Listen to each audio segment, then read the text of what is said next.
बिस्मिल्लाहिर्रहमानिर्रहीम। अस्सलामु अलैकुम व्यूअर्स। अॼु असांजी टॉपिक आहे माइटोसिस, यानी एनिमल सेल में जेके सोमेटिक सेल हूंदा आहिनि उन्हनि जे अंदरि माइटोसिस डिवीजन थींदी। माइटोसिस छा आहे? इट इज़ कंटिन्यूअस प्रोसेस, यानी ही मुसलसिल जारी रहंदड़ अमल आहे। यानी जानदार जे पैदा थियण खां वठी उन जे मरण ताईं माइटोसिस जो प्रोसेस उन जी डिवीजन सेलनि जे अंदरि थींदी रहंदी आहे। Divide it in two phases, mitosis खे ॿिनि फेज़िस में डिवाइड कयो वियो आहे। कैरियोकाइनेसिस, यानी पहिरियों ई जॾहिं माइटोसिस जी डिवीजन थींदी आहे उन में असांजो जेको न्यूक्लियस आहे उन जी असां पहिरियों ई डिवीजन थींदी। ऐं कैरियोकाइनेसिस खे 4 फेज़ थींदा आहिनि: प्रोफेज़, मेटाफेज़, एनाफेज़, टेलोफेज़।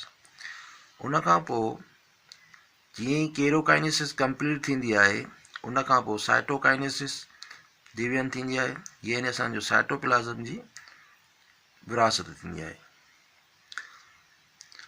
अचो त पहिरें असां कैरियोकाइनेसिस में जेके 4 फेज़ थियनि था, 4 मरहला थियनि था, उहे सीरीज़ में थियनि था, उन्हनि जो असां पहिरियों स्टडी कयूं। हीअ आहे प्रोफेज़ 1। एनिमल्स या सोमेटिक सेल मैच्योर थींदा आहिनि त उन में पहिरियां ई फेज़ थींदा आहिनि, यानी interphase, gap 1 phase, gap 2 phase, उन खां पोइ सिनेथिस फेज़। इहे जे कंप्लीट थी वेंदा पोइ इहो एम फेज़ यानी माइटोटिक फेज़ में ईंदो। जीअं ई माइटोटिक फेज़ में ईंदो यानी इंटरफेज़ कंप्लीट करण लाइ उनखे 90% टाइम वेस्ट करिणो पवंदो ऐं 10% जेको हूंदो उहो माइटोटिक फेज़ में ईंदो। जीअं माइटोटिक ईंदो त उन में जेके असांजा क्रोमेटिड हूंदा, क्रोमेटेन हूंदा, उहे असांजा क्रोमोज़ोम में चेंज थी चुका हूंदा ऐं क्रोमोज़ोम वांगुरु असांखे उहे नज़र। प्रोफेज़ जीअं लास्ट फेज़ ईंदो त असांजो जेको सेंट्रोसोम हूंदो उहो सेंट्रियोल में तक़सीम थी करे पोल्स ॾांहुं मूव करे वेंदो ऐं जेके न्यूक्लियस जेको न्यूक्लियोलोस हूंदो उहो डिसअपियर थी वेंदो ऐं जेको न्यूक्लियस एनवेलप हूंदो उहो बि डिसअपियर थींदो ऐं क्रोमोज़ोम्स असांखे बिल्कुलु असां चिटी तरह नज़र ईंदा। जीअं ई सेल सेकंड फेज़ में दाख़िल थींदो त सभई जेके बि क्रोमोज़ोम्स हूंदा उहे इक्वेटर ते लाइनअप थींदा ऐं उहे स्पंडल फाइबर सां सेपरेट अटैच थियल हूंदा ऐं उहे असांखे सभई हिक ई लाइन ते नज़र ईंदा।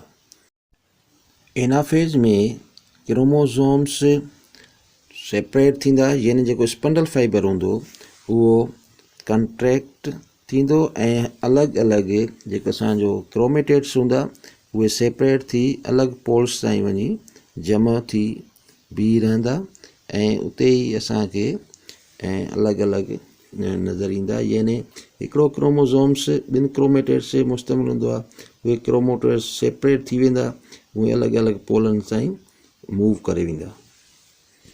फेज़ खां पोइ टेलोफेज़ मरहले में सेल दाख़िल थी वेंदो, उते वरी न्यूक्लियस ॿीहर ठहणु शुरू थी वेंदो ऐं जेके क्रोमेटिड्स अलॻि अलॻि पोल्स ताईं पहुता हुआ उहे असांखे हिते क्रोमोज़ोम्स नज़र ईंदा। अहिड़े नमूने सां हिन पासे ॾांहुं बि पोल्स में बि क्रोमेटिड्स क्रोमोज़ोम में थींदा ऐं न्यूक्लियस ॿीहर ठहणु शुरू थींदो। उन खां पोइ जॾहिं इहा कैरियोकाइनेसिस जी डिवीजन कंप्लीट थी वेंदी त हाणे वरी असांजी साइटोकाइनेसिस जी डिवीजन हितां असांजी स्टार्ट थींदी ऐं साइटोकाइनेसिस हे हितां टुटी पवंदो।